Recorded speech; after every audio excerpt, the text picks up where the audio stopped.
Hi everyone, and welcome to another episode of Freight to the Point, a podcast by Zencargo. I'm Alex Hersham, and today I am joined by Haukur Hannesson, who is the CEO of agile Dynamics. agile are a partner who we work quite closely with to help drive supply chain optimization for our customers. Through accurate demand planning, forecasting, and inventory optimization, AGR enables businesses to improve revenue, reduce cost by preventing stockouts, and decrease excess inventory, all key things in most economic environments, but definitely in today's economic climate. Today, Haukur and I will be talking about inventory management during the destocking period and beyond. Welcome. Thank you so much for taking the time to join us today. Yes, thank you so much, Sam. I'm excited to participate. Great. So let's dive right into it. Why is everyone talking about inventory right now? The reason for that is that all the supply chains, they have been going through so much. There is so much transformations ongoing within the supply chain. It started with COVID, where the demand part of the supply chain was heavily impacted, both due to many of our customers who are working in many countries. They were maybe closing their stores in one country, opening it up again. Then in another country, they were closing it at different time. Restriction on how many customers could come into the stores and things like that. Then COVID is behind us, and then we have the supply chain crisis, where we are having manufacturing companies all around the world having difficulty on the supply side. So when you're planning for your inventory, you're not only looking at the demand part, you're looking at the supply side. And we are focusing on the demand side, but we have our customers looking more and more into it to get an insight into what is happening on the supply side. And then what is coming in now, and why everyone is talking about it now, it's the inflation. So we have an inflation, so costs are rising, and it's having different impact on different product groups. And the wholesalers need to raise the prices that goes into the retail, and that impacts the demand. And because if the product is too expensive for you, you stop buying it. And if you stop buying it, it's heavily important for the supply chain controlling the stock to keep the right stock levels, because otherwise they are just heavily overstocked with items that are costing them more today than it was costing yesterday. So all those together is probably the reason why everyone is finally speaking about those things. Yeah, it's definitely been a roller coaster of 2 years. But what I find interesting in supply chains in general is that the last couple of years have just accelerated a trend that was already there. And we see that a lot in Zencargo about more agile supply chain management. Maybe you can share a little bit about how the role of inventory has changed over the last 2 decades, and that probably will speak to some of these trend accelerators that we saw. Yeah, the what has caused those changes is, of course, the changes on the demand side. It means that the companies that are selling their products, the changes in the range is changing much faster than before.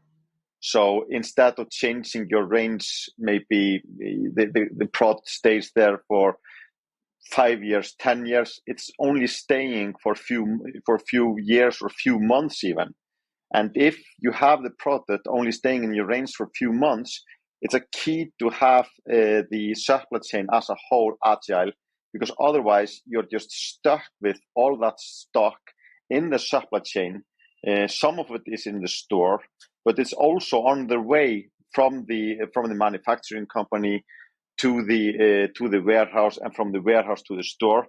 And if you're just having way too much stock in the supply chain, you're not able to adapt quickly enough based on the need of the market, where you have consumers that would like to see new products in their stores, see new range, and that is what is driving the demand, is the change of the product range within the store. One of the reasons why we started Zencargo sort of 6 or 7 years ago was we saw these emerging trends coming from sort of retail, e-com, omnichannel industries. and felt that they were going to need much more agile supply chains. And I guess within that, something that we've seen a lot of is this sort of connectivity between the supply chain team and the merchandising or buying team. So it's bridging these two things. What are you seeing there, and how has the relationship between supply chain and inventory management evolved? And this is probably the other change. It's when we started AGR in the beginning of the century, the companies just simply didn't have data that were good enough to use in their decision making. So first it was to make sure they have the data within their systems, within their ERP systems, that they have accurate stock data. Then it was to have the systems were available to use that data, to use the algorithms to have the decision making based on the data they have. Then what is coming more now into play, it's not only to use your own data to take better decisions for yourselves, it's to share that data through the supply chain. So it's not only the goods that are traveling through the supply chain and the invoices or the money that is traveling back, it's also the information throughout the supply chain to various points within the supply chain to prevent the bullwhip effect that can heavily impact the supply chain if you don't share the information.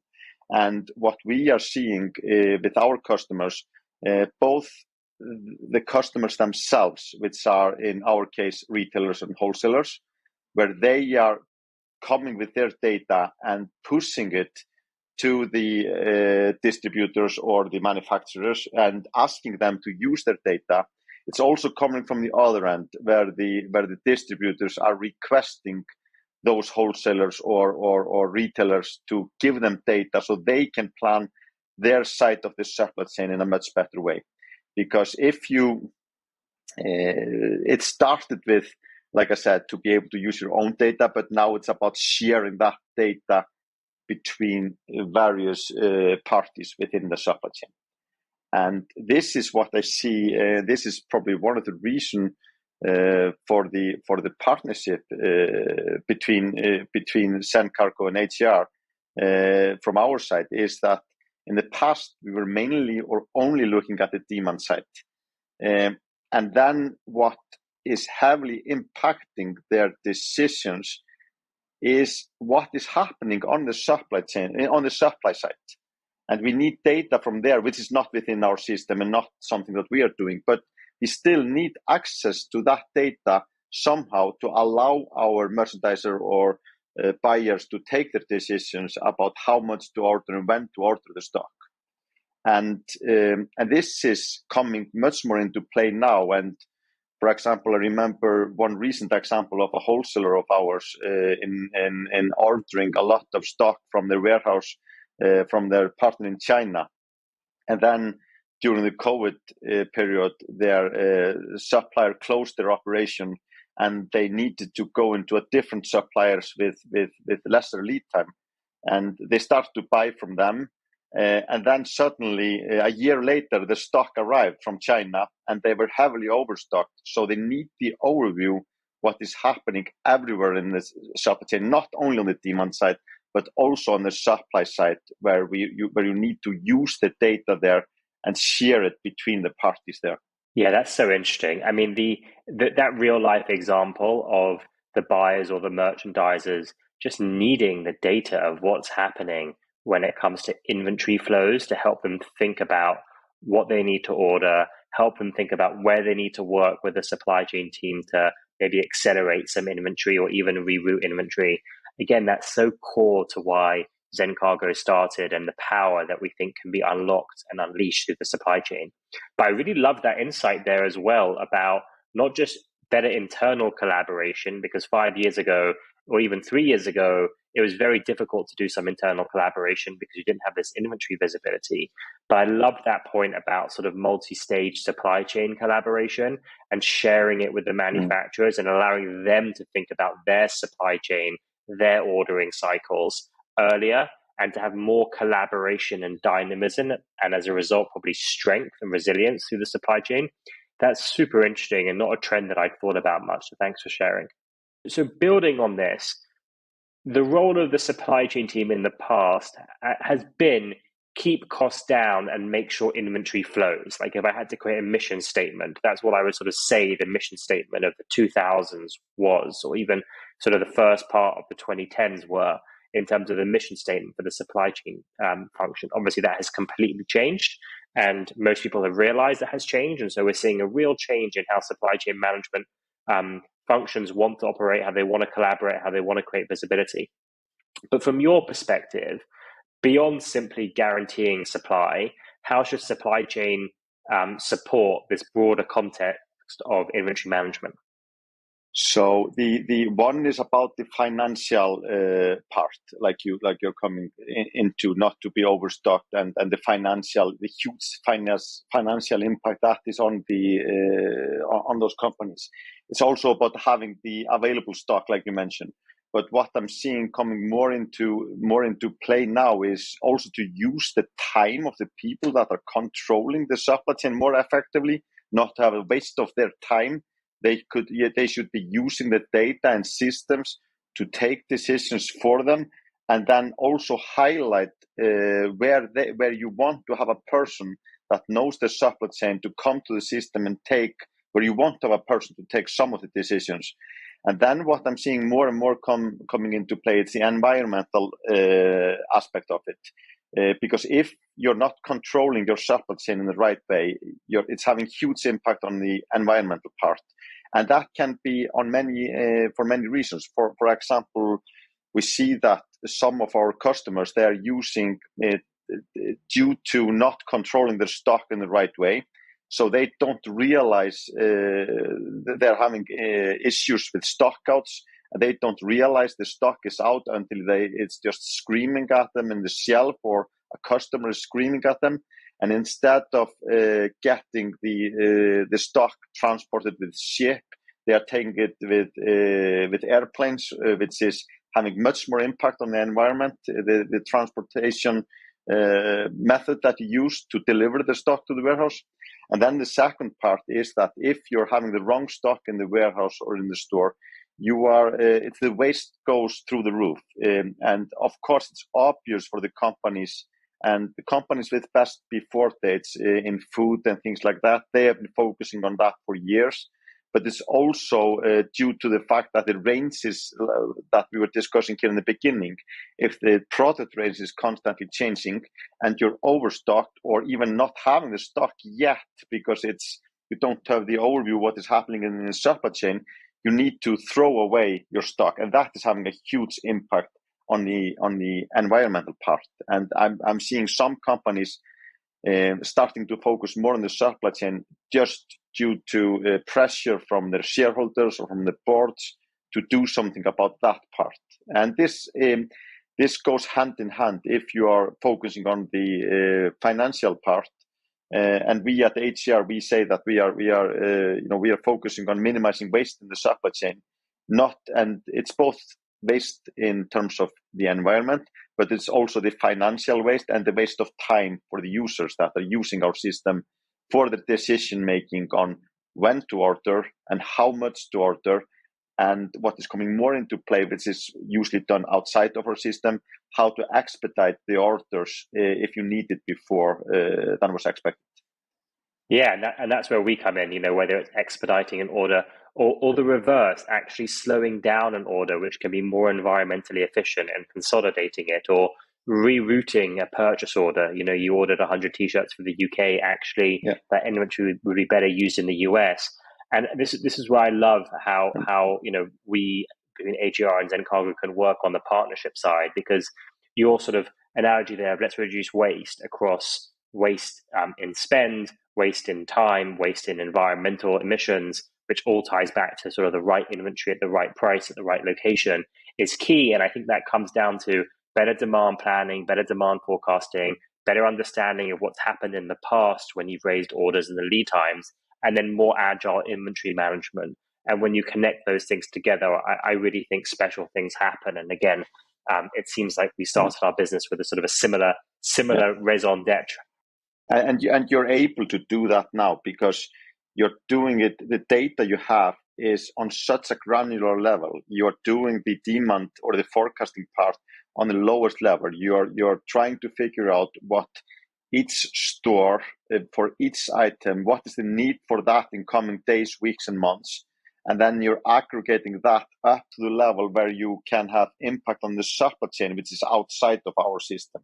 And we are seeing this coming much more into play now, that our users, they need not only to take those decisions on the demand side, they also need to take their decisions on the supply side.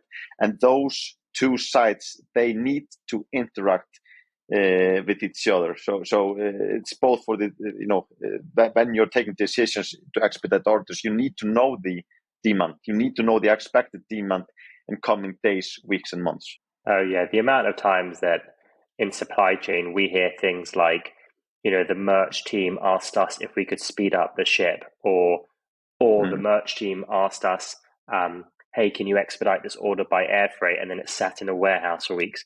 Yeah. And my hope is that through the work that you do and through the work that we do and through the sort of broader education, because both supply chain roles and buying and merch roles are actually really very difficult, that you get constantly sort of thrown from pillar to post, is that by the work that we do, we can help bring those teams together and, again, to use your phrase, reduce waste and drive better business and better societal outcomes.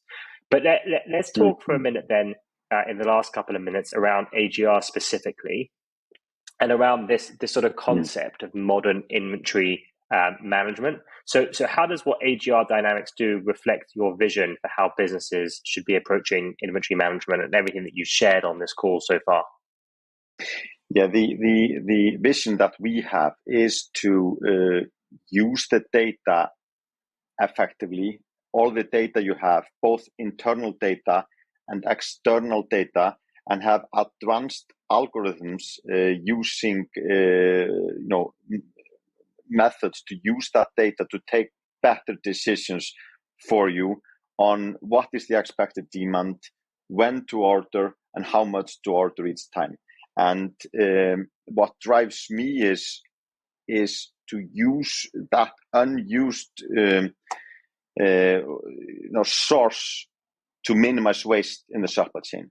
And the impact that we can have it's a dramatic, the impact we can have, it's a huge impact we can have on the life of wholesalers and retailers, because the financial impact, but what drives me is the environmental impact that we can have, much more impact than we can have anywhere else as an individual and as a company. Because if we, the success of our customers is the success for the environment if they control their supply chain in the right way. So. Yeah, that leveraged impact through the supply chain is really very, very powerful. Maybe you can speak a little bit then about some specifics, if you don't mind. You've talked about the vision. You've talked about how you think inventory management should be done, the collaboration, internal and external. Maybe you can share a couple of examples of how you actually work with your customers to optimize inventory levels and reduce waste across all the pillars that you mentioned.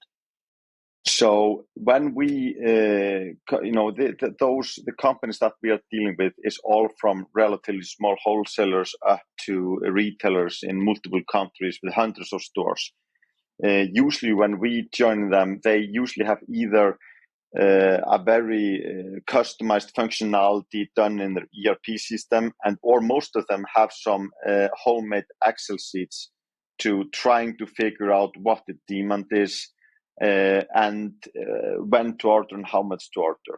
And what we first come up, what the implementation drives through, it's not only, sometimes we have seen the success come through before the implementation is over. So they have not even started to use our system, but we are already seeing results in lowering inventory, in better service levels for those companies, because it's both about the individuals are starting to think more up into this direction, but it's also the discipline we put in play, that you are reviewing the orders always. You split your vendors into daily, weekly, monthly routines, and then you get the impact when you're not only calculating what you're most likely to sell in coming days, weeks, and months. It's also how predictable is the demand. How sure can you be that the demand will be X? And we calculate that by seeing what is the unpredicted variance in sales. And if you have high variance in sales, we bring in safety stock. We calculate how much safety stock for each item in every store, which is based on this, how predictable the item is, and then how important the item is. And we also assist the customers to figure out what are the most important items for them. And that is both for the calculation of the safety stock, but it's also it's about making sure that they have their focus on the items that are the most important, which is actually just a method that has been used for decades, which is just an ABC Pareto analysis, which is either done on margin or on sale. And even though this method has been known for decades, most of our customers have not been using it effectively before they start using the system, even though they know this method before we come. So, well, I don't envy anyone that has to do demand forecasting. One thing that I always tell anyone that will listen is when you have thousands or tens of thousands of SKUs across different geographies, and when you sort of treat that as regional inventory rather than fulfill from anywhere inventory, life is already extremely hard to sort of predict many months out, especially when you then have long supply chains. So you're not predicting next month, but you're predicting next quarter or 2 or 3 quarters out. It's very, very difficult, but it definitely seems like what you're doing at AGR is really driving impact. And again, just to borrow your term, reducing waste across spend, across time, and most importantly, to you, across environmental and ESG requirements, which is fantastic. And I'm super excited about the stuff that we're going to be doing together and have already done together with clients to try and bridge that gap between great demand forecasting, great understanding of what supply chains really look like, and then creating more agility within the supply chain. And when you bridge those two worlds, I think it's super powerful. So listen, thank you so much for making the time. I'm delighted about our partnership and the work that we're doing together. And hopefully we can do one of these sessions again in a few months' time and speak specifically about some of the customers that we're driving outcomes for. I think that'd be a great session. So thank you very much. And thank you very much to everyone for joining us for another episode of Freight to the Point. I've really enjoyed this. I hope you have too. Don't forget to like and subscribe across Spotify, Apple Podcasts, or Google Podcasts. And if you have any questions, please either reach out to me or the team, and we'll be happy to answer them on LinkedIn or via email. Thank you very much, everyone. Take care.